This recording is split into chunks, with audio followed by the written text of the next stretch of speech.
Donc Pinchas, il était en train de poser la question, il a dit quelle est la différence entre le premier et le deuxième temple. Il y avait plein de choses malheureusement qui étaient différentes, mais ouais, il y avait donc le feu qui venait consumer les sacrifices. Il n'y avait pas de Urim et Tumim, le pectoral, on ne pouvait pas l'interroger, il n'y avait pas l'Arche Sainte. Pinchas a demandé, mais alors à ce moment-là, le service qui était fait à l'intérieur du temple, le jour de Yom Kippour, devant l'Arche Sainte, vous savez, quand on amenait des kétorettes, quand on amenait le sang, c'était fait dans un espace vide. L'idée, en fait, elle est que quand on allait, rappelez-vous, sur quoi reposait le Haron HaKodesh, l'Arche Sainte, vous vous rappelez? Vous vous rappelez? On avait dit qu'il y avait Even Ashtia, cette fameuse pierre qui aujourd'hui est au centre de la mosquée Al-Aqsa. C'est la pierre de fondement. Après, les commentateurs, les Zohar expliquent que c'est la pierre sur laquelle Akadosh Baruch Hu s'est appuyé pour créer le monde. Et l'Arche Sainte, elle était posée dessus. Et ils ont fait exprès de construire leur lieu de culte autour de cette pierre, parce que c'est une pierre qui est d'une sainteté extrême. C'est la première pierre du monde. C'est incroyable. Donc, même si tu n'as pas l'Arche Sainte, premièrement, tu as quand même la pierre sur laquelle elle reposait. Deuxièmement, mis à part ça, vous savez très bien qu'il y a toute cette discussion de savoir où se trouve l'Arche Sainte. Est-ce qu'elle se trouve à Rome, parce qu'on la voit sur l'arbre de Titus, ou pas? Alors justement, j'ai eu un débat avec des collègues rabbins justement sur cette question-là aujourd'hui. Parce que si vous mesurez les mesures de l'arche, et vous prenez la densité volumique de l'or, c'est des milliers de kilos. Des milliers de kilos. Est-ce qu'il est possible de pouvoir, deux choses, puisque l'Arche Sainte n'était pas portée sur une charrette, elle était Bakatef Isaou, elle était portée par les Kohanim sur les épaules, d'accord? Il y avait deux bas, il y avait 4 Kohanim qui portaient l'arche. Est-ce qu'il est possible, de pouvoir porter une arche de milliers de kilos par 4 Kohanim, qui plus est, où les bâtons sont faits en bois? Comment 2 bâtons en bois, même s'ils sont recouverts d'or, peuvent porter une arche de milliers de kilos? On l'a vu dans la paracha de la semaine, c'était des grands bois spécifiques aussi. Même, tu as raison, c'était un bois de Shittim. Mais le bois spécifique est un bois résistant par rapport à d'autres bois. Est-ce que pour autant, c'est un bois qui est à ce point incassable pour être en mesure de pouvoir porter une arche qui fait des milliers de kilos? Alors comme il a dit, il y en a tout. C'est marqué dans Masechet Sota, à la page 32, que l'arche, elle portait ceux qui la transportaient. C'est marqué que l'arche, elle portait ceux qui la transportaient. Pourquoi? Parce qu'on voit que c'est marqué dans Yoshua, dans le Sefer Yoshua, que l'Arche Sainte, quand ils ont traversé le Yarden, comment ça s'est passé? En fait, ceux qui portaient l'Arche, pour ne pas qu'ils soient dans un espace qui était l'espace où les gens traversaient, il y avait l'eau, etc., l'Arche, elle les a transportés. Et qu'eux ne touchaient pas le sol. Eux ne touchaient pas le sol. Exactement. Donc, ça veut donc dire quoi? Et la Gemara dit là-bas, si déjà l'Arche, elle porte ceux qui transportent, ne peut-elle pas se porter elle-même? Ça veut donc dire qu'en fait, l'Arche se portait elle-même. Miraculeusement, Dieu a fait un S que l'arche se porte elle-même. Donc, oui, il y avait une mitzvah de faire le geste de la transporter, mais cela n'empêche, il fallait quand même, qu'il y ait une aide divine, un miracle, et ce miracle permettait de la porter.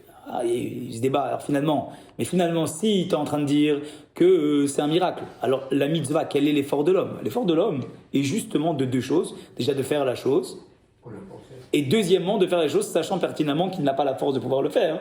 C'est d'autant plus un mérite pour un être humain de faire une chose qu'il pense ne pas pouvoir être faisable avec ses capacités humaines, et d'avoir l'aide divine. Un peu comme on l'a vu avec Narshon, quand il est avancé dans la mer, et là où il est arrivé jusque-là, et la mer s'est ouverte. C'est-à-dire de se lancer, de faire quelque chose qui pourtant est impossible, et de voir l'aide divine qui t'accompagne. Quelqu'un qui fait quelque chose et qui potentiellement peut le faire, il a parfois l'impression que c'est lui.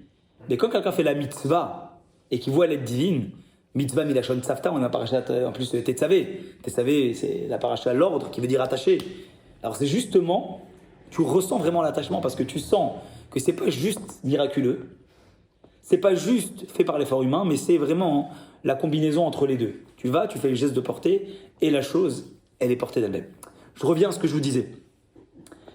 Quand vous regardez à d'autres reprises dans la Torah, vous regardez les commentaires qui parlent de ce qui s'est passé dans le livre de Samuel quand l'Arche Sainte elle a été volée par les Pélishtim, par les Philistins. Ils ont volé l'Arche Sainte. Dès qu'ils ont commencé à l'amener dans leur village, il y a eu des massacres. Tout le monde, ils ont compris, ils se disent, laisse tomber. Ils l'ont amené d'un village à un autre, ils ont compris, c'est pas possible. Et au bout d'un moment, ils ont compris qu'il ne fallait pas. Qu'est-ce qu'ils ont fait? Ils ont pris l'arche, ils l'ont amené avec des cadeaux, des vaches, une agala, une charrette. Et l'arche, elle est passée, elle est partie, elle est allée jusqu'au camp d'Israël. Ils ont vu le camp d'Israël, l'arche était revenue. C'était extraordinaire, pour la faire courte. En fait, ce qui est intéressant, c'est que quand vous regardez, j'ai regardé un petit peu le Sefer Shmuel, et c'est marqué là-bas que quand ils ont amené l'arche, c'est marqué Vaïkrou. Ils ont pris l'arche, les Pélishtim. Ils l'ont pris. Par contre, c'est précisé qu'au retour, ils l'ont mise dans une charrette. Pourquoi?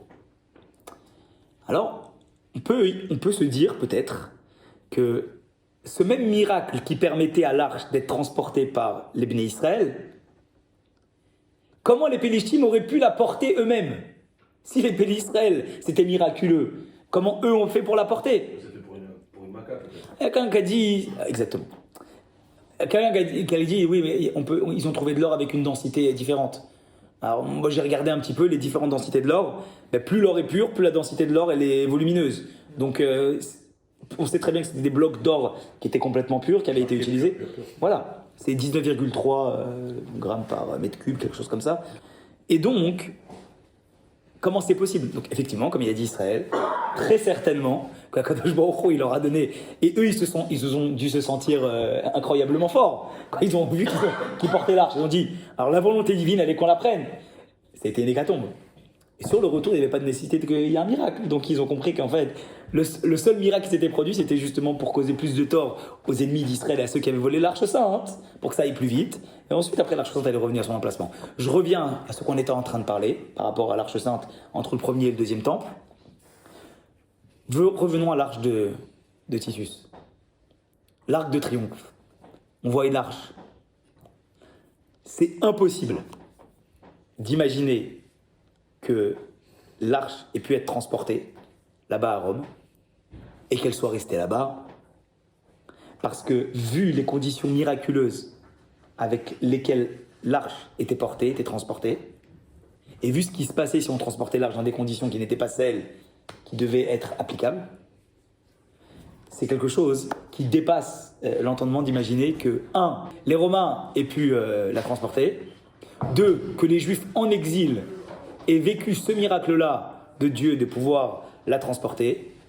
Et donc c'est peut-être que, d'après certains commentaires, il est possible qu'ils aient essayé, mais ils n'ont très certainement pas réussi à la porter, parce que c'était quelque chose d'un poids qui était impossible à transporter, donc ils n'ont pas touché. Maintenant, le Rabbi retient quand même dans la Sikha que, comme c'est expliqué dans Rambam, dans les lois de Maïmonide, que l'Arche Sainte avait 2 places. Elle avait une place en haut, dans le placement du temple, et une place en bas, cachée. Et ce qui fait, pour revenir à ta question, ce qui fait que l'arche n'étant pas visible, mais que le service continuait, c'est qu'en fait, elle était juste en dessous. Où exactement, on ne sait pas, mais elle était là juste en dessous. Donc en fait, l'Arche Sainte, Adayom, jusqu'à aujourd'hui, elle est toujours là-bas, dans un emplacement secret, caché, etc. Le monde de légende, de savoir où, pas, quoi, est-ce qu'il y a des passages, est-ce qu'on peut découvrir les passages, c'est comme Maserat Yoma, qu'il y en a qui l'a découvert, il est mort, etc. Il a découvert... La menorah, elle est toujours. Et la menorah aussi. La menorah, elle est où? La menorah est au même endroit. La menorah qui est au Vatican fait partie des 10 copies que le roi Salomon a fait de la menorah. La menorah, comme on la voit dans la paracha de la semaine dernière, est un bloc d'or, d'accord, qui était tellement précis qu'il a été jeté dans le feu. La menorah de là-bas, elle est Miksha Zahav, c'est un bloc d'or qui a été jeté dans le feu et qui est sorti.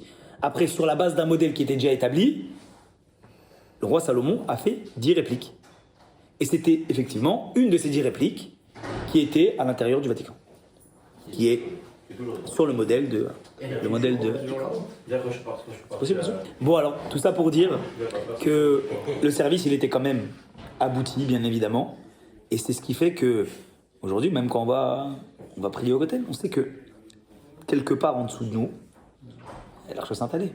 Et la Ménorah, elle est. La vraie Ménorah, la première Ménorah, elle y est aussi. Une parenthèse que pas avoir, je regarde pas la télé, mais moi, j'ai vu une fois un truc. C'était les différents endroits où potentiellement sur Terre il y a l'arche.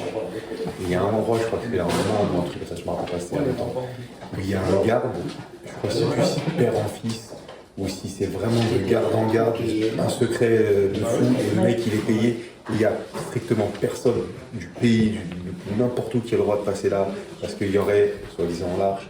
Il y a comme ça 3 endroits sur Terre où potentiellement l'arche, elle est. Mais en fait, ça fait rêver de savoir où se trouve l'arche, comme c'est Enominamida, lorsque l'arche sainte était à l'intérieur du Kodesh HaKodashim, on mesurait 5 mètres de part et d'autre, et lorsqu'on mesurait d'un mur à l'arche, on avait 2,50 m, et quand on mesurait d'un mur à l'arche, on avait 2,50 m. C'est Enominamida. Elle n'occupait pas d'espace. Il y avait les louchot écrits par Dieu, les débris des premières louchot, les deuxièmes louchot. C'était quelque chose d'extraordinaire. Donc évidemment que l'arche sainte, avec les chérubins, il y a aussi la question comment les chérubins, qui étaient tellement lourds, pouvaient-ils tenir. Alors justement, ils étaient aux extrémités parce que à l'intérieur, c'était des boîtes, donc ils ne pouvaient retenir que sur l'épaisseur, sur les côtés, pour justement ne pas, s'ils étaient trop proches, ils tombaient parce qu'à l'intérieur, c'était en quelque sorte le vide, c'était des boîtes, c'était 3 boîtes qui étaient superposées l'une dans l'autre. Donc ça a toujours fait rêver.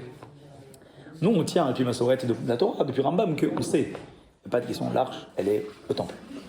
Ok ? Et elle est recherchée ou juste on sait qu'elle est au temple et elle sortira comme ça ? En 1960, il y avait le grand rabbin d'Israël qui avait entrepris des recherches pour essayer de retrouver l'Arche Sainte. Il avait mené des fouilles archéologiques sous couvert.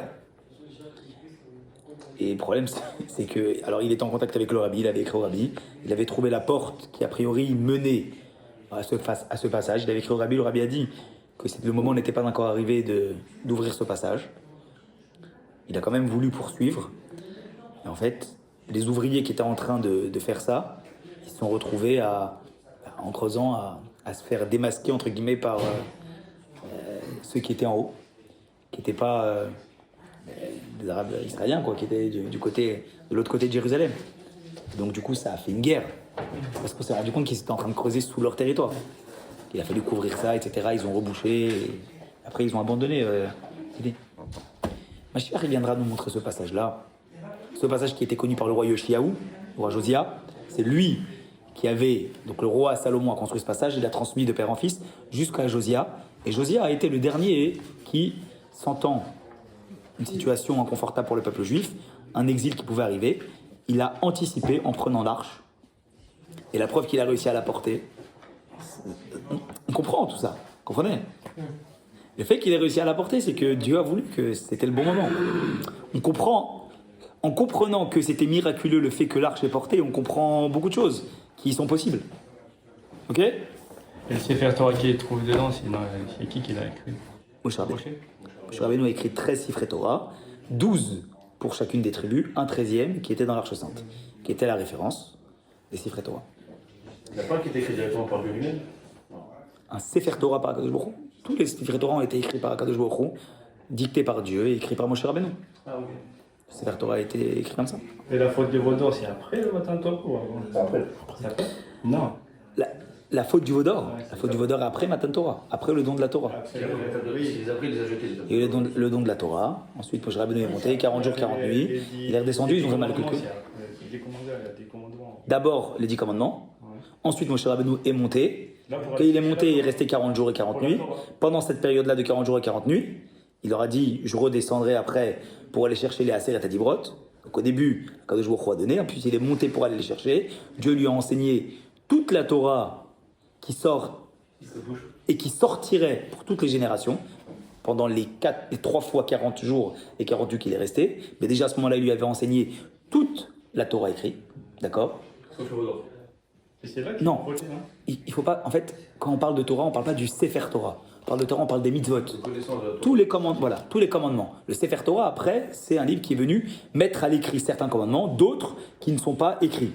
D'accord? Mais c'est de ça qu'on est en train de parler. Donc il lui a enseigné toute la Torah, au bout après il est redescendu, il y a eu... La Torah orale. La Torah orale, non, la Torah écrite. Torah écrite. Ça veut dire quoi, ce qu'on appelle la Torah écrite? Ça veut dire toutes les mitzvot de la Torah, les mitzvot qui sont écrites dans la Torah. D'accord? La mitzvot de la Torah écrite. Ensuite, Midoraita. Ensuite, qu'est-ce qui s'est passé? Quand il y a eu la faute, il est redescendu, il a demandé le pardon, il est remonté, et là, à ce moment-là, Dieu a donné la Torah orale à Moshe Rabbeinu. Donc en fait, l'épreuve du veau d'or, elle a quand même permis à ce qu'on puisse bénéficier et mériter la Torah orale. Que Moshe Rabbeinu ait la Torah orale. Parce que sinon, on ne l'aurait pas eu à ce moment-là. Moshe Rabbeinu ne l'aurait pas eu à ce moment-là. Tout est comme ça. L'épreuve, elle renforce. On avance un petit peu? Ouais. Allez. Zikne Betav, c'est écrit dans la Mishnah, on a dit que les personnes les plus âgées, d'accord, pour servir dans le temple, Yesh Nimsham, ils dormaient sur ces bancs-là, on a dit. Ve'amai, pourquoi ils avaient besoin de dormir sur des bancs en pierre? Là, il y a eu le mitot. On n'aurait pas pu faire entrer des lits plus confortables pour les faire dormir, dit la Gemara. La Gemara répond à Marabaï, Abaye dit Lav orach ara, là, il y a eu les mitot de Beit Hamikdash. Ce n'est pas moral par rapport à la sainteté du temple que de mettre des lits à l'intérieur du temple. La Mishnah continue, il dit Pichre Keuna, les jeunes qui ne dormaient pas sur ces bancs-là, Ishk Sutobares, on a dit qu'ils dormaient, ils prenaient leurs vêtements sur le sol et ils le mettaient sur leur tête. Elle dit Amayatam, car ils le revim. Pourquoi ici, les jeunes, on les appelle Rovim et Acha, car les roues, Pichre Keuna. Tout à l'heure, on les a appelés Rovim, les jeunes, et là, on les appelle Pichre Keuna, la fleur de la Keuna, la fleur de la prêtrise. La Gemara, elle répond Amré, ils ont dit Ein. Comme ça, notre Mishnah, elle parle des deux groupes de jeunes. Atam là-bas, quand elle parle de la guerre du Beth Amikdash, d'Elomat ou les Mevad Avoda, qui ne sont pas encore arrivés à l'âge de servir dans le temple. Car les roues, Rovim, on les appelle les enfants. Acha ici, où on parle de dormir, des Matoulou les Mevad Avoda, puisqu'on parle de dormir, ça veut dire qu'ils sont déjà dans le temple. Puisqu'ils sont dans le temple, alors à ce moment-là, eh bien, ils sont en âge et aptes au service. Car les roues, Piré, on les appelle les Piré, la fleur des Kohanim, parce qu'ils sont déjà aptes à servir. Chazak pour ce shiur et à la semaine prochaine.